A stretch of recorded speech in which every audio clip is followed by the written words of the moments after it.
All right, everybody, welcome back to another episode of Where Have You Been Lately? Brought to you by the Boyertown Museum of Historic Vehicles, right here in Boyertown, Pennsylvania. Beautiful Boyertown, Pennsylvania. I'm Kendra. I'm Dan. And that's Dan. Hi, And we're guys. sitting in our 1938 Reading Diner. It's where we like to have our powwows about places to visit, stop and see, patronize when you're on your next road trip. So, Dan, where have you been lately? Oh, well, let me tell you where I've been lately. Tell me. This was actually last summer. I was in beautiful Altoona, Pennsylvania. And I'm trying to think, why was I in Altoona? Racing? Yeah, I was in Altoona to a race. And I just default to Dan went to a race. yeah, I'm trying to think of the name of the track. But anyway, I was in Altoona, and before I go on a trip out of the area, I go on roadsideamerica.com, and there's all these oddball places to visit, interesting places while you're traveling around. And I saw this Reighard's gas station, which is America's oldest gas station. It was made in 1909, or has been operating since 1909. Wow. Operating even to today. And I went there. So that's where I've been. And so let me tell everybody about it. Again, it's been in continuous operation since 1909.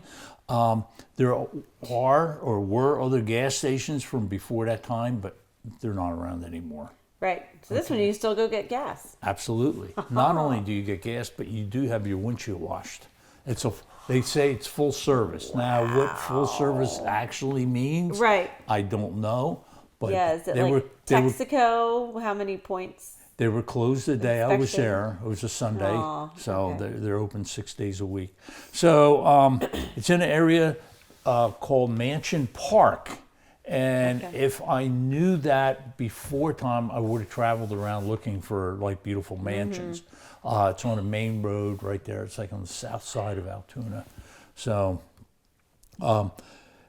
it's in Mansion Park. The site was originally owned by the Elias Baker family, and that family predates the city of Altoona. They had a furnace there, Allegheny furnace, which I assume was for making steel stuff and everything. And if you think also, Altoona is known as a railroad town, and what do they use a lot of is steel in that. Lots of metal. So it's kind of, there's a connection. And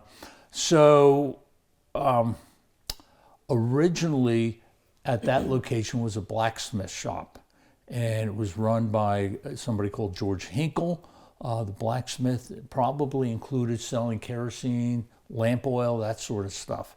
And where did he get his material from? There was a rail line right next to the place. They could truck it in. They had the storage tanks and everything. Yeah. So that's how that is. Well, that's just evolves right into selling fuel for automobiles. And so in 1909, George Hinkle started doing that.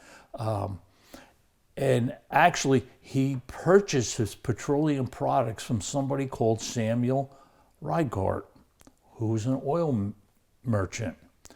And he purchased those from his brother D.L., who was a banker and oil refiner in Pittsburgh. Okay, so that's kind of the whole thing there.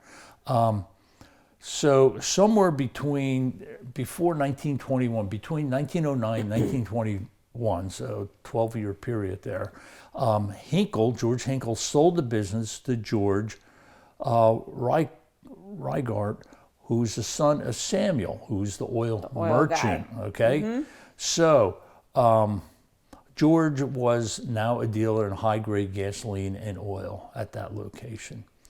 1931, Reighard actually purchased the property from the Baker estate. Remember, that was the original estate.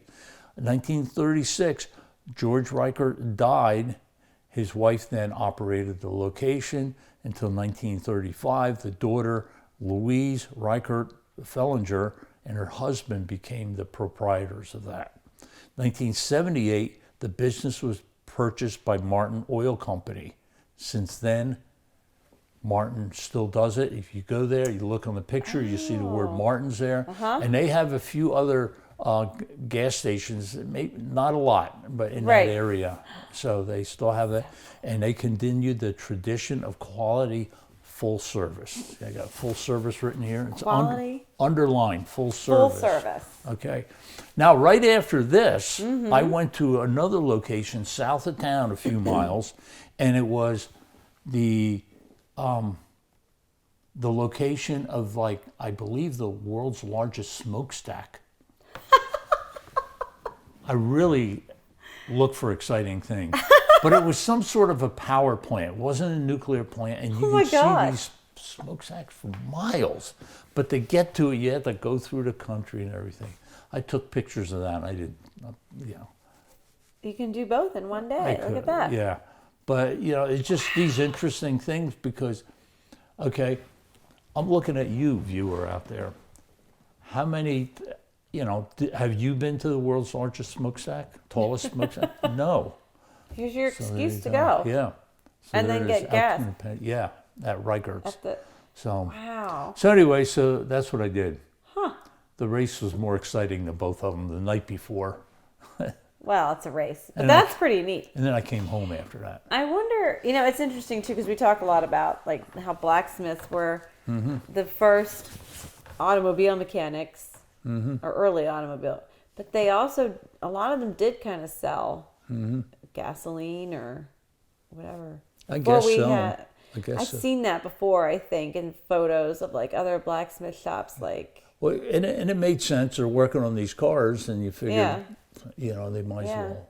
I mean, working on them, probably fixing them with a hammer and an anvil. Stick it in the fire, loosen I also heard that bend it back into shape. Early gasoline you could buy at like hardware stores.